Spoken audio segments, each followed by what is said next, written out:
Well, hey there again. It's me, obviously. So today I decided to do another little filler video. It's just a video to hold me off towards my November wrap-up, which I want to, but since I haven't read all the books, I have plenty in that library I'll have over there. Yeah, I can't really do that yet. So I decided to do a video, which this is going to be the first in a series I am going to be doing, where it's called Random Recommendations. This is basically where I'm just going to recommend some random things. It could be anything from, books to television shows to comics to... Let me pause there for a second. Sorry I had to pause there for a bit, but like I was saying, books, comics, TV shows, music, or maybe podcasts, or anything else that I want to recommend, I would definitely do so. I only have 3 physical books to show you, because a lot of the things I'm probably going to rent are either ebooks, or I rent them in the library, or some of them are going to probably be television shows, or I think I'm going to have one podcast, or maybe some underrated music, but yeah. The first book I'm going to recommend is probably maybe one of the 2 books that are more known than... Actually, I think all of them are equally known. And this is Big Little Lies by Liane Moriarty. If any of you have not heard of this book, it's basically about 3 women in Australia who are all mothers of these 3 kindergartners, and eventually there is this trivia night involving Elvis Presley and Audrey Hepburn, I think. And someone ends up dead. You don't know who. Am I gonna tell you? No. You're gonna have to find out. Yeah, but it's a really good book. I very much liked it. It's probably one of my favorite books of 2017. Yep, definitely recommend. The second book. I cannot wait to get a proper editing system in the future. The second book I have to recommend today is The Glass Castle by Jeannette. This is a non-fiction memoir about basically the author's life as a child and her very shitty parents.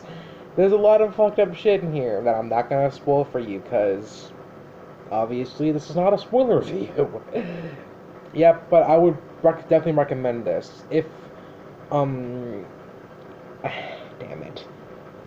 This does have a movie adaptation, but I'm gonna skip it for now because of reasons I might explain out of the video.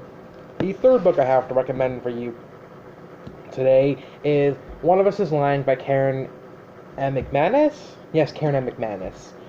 This is about basically Breakfast Club versus it's a murder mystery.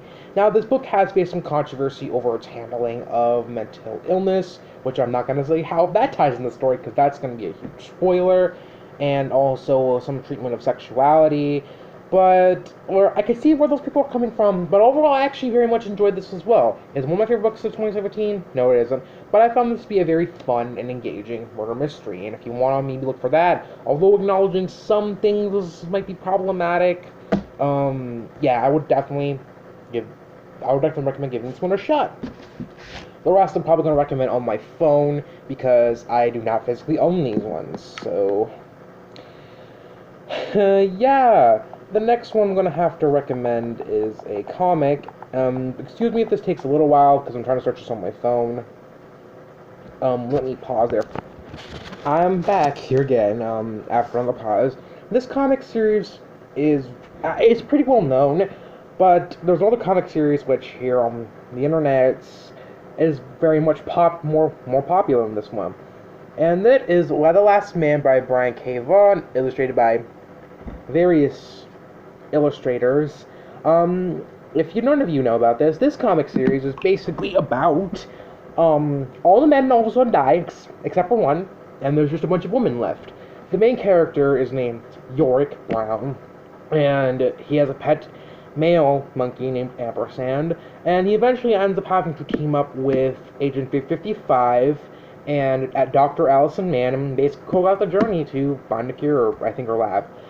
This is a very good comic series. I would definitely recommend it, although the ending, I personally was very dissatisfied by it, and I just found it to be a pretty weak conclusion to the series, and something else which I'm not going to spoil.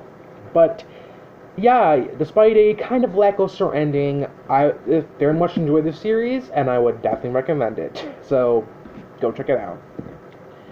The next one I have to show you, which I'm probably gonna have to rely on my phone again.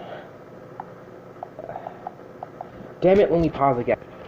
I'm sorry for the very frequent pausings. I'm probably gonna have to do that a lot because I don't have a proper editing system.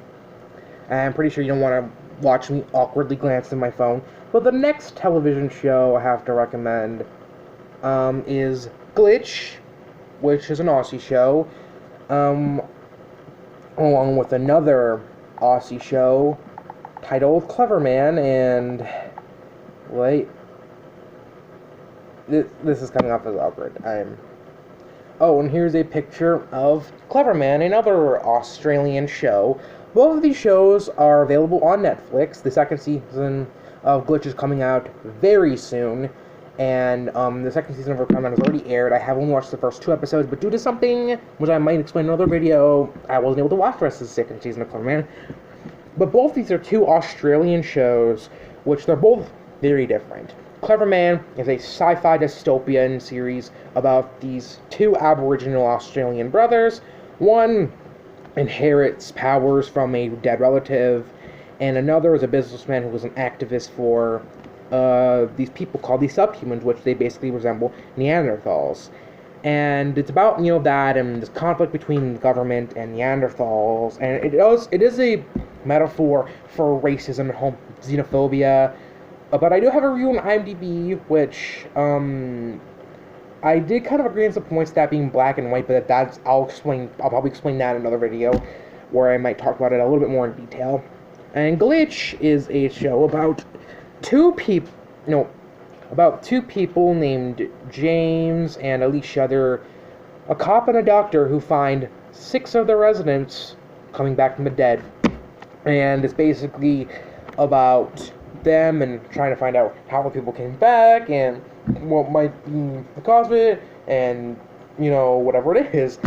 I'm not gonna go up behind that because I think that there's a lot of things that you should probably go in by yourself, because I did, and well, shit.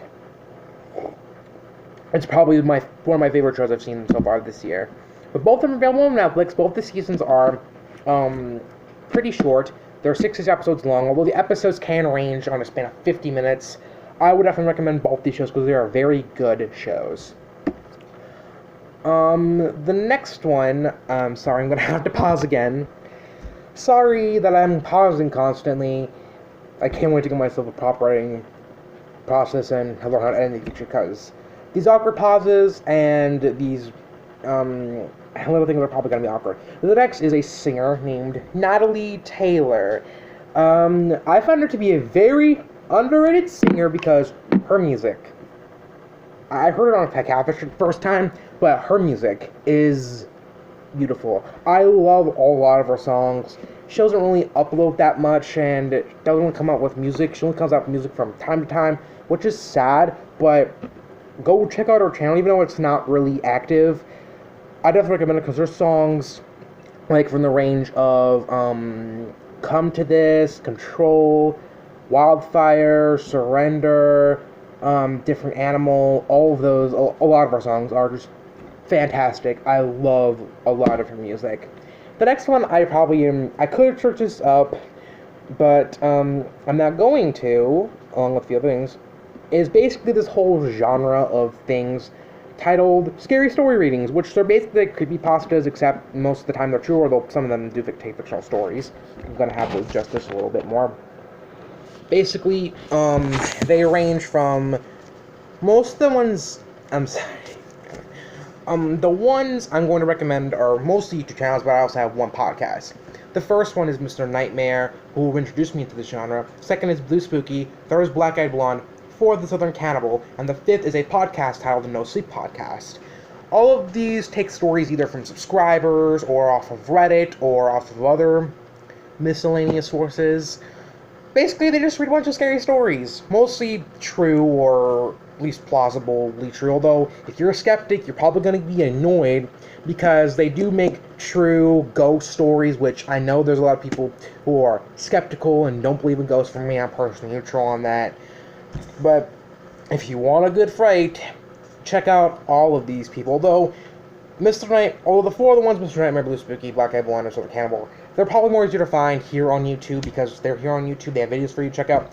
No Sleep, the No Sleep podcast, you could search it online and try to find it, but I would say that the most easiest way to recommend is if you're able to download apps. I would recommend downloading Castbox. There, you can find them on there.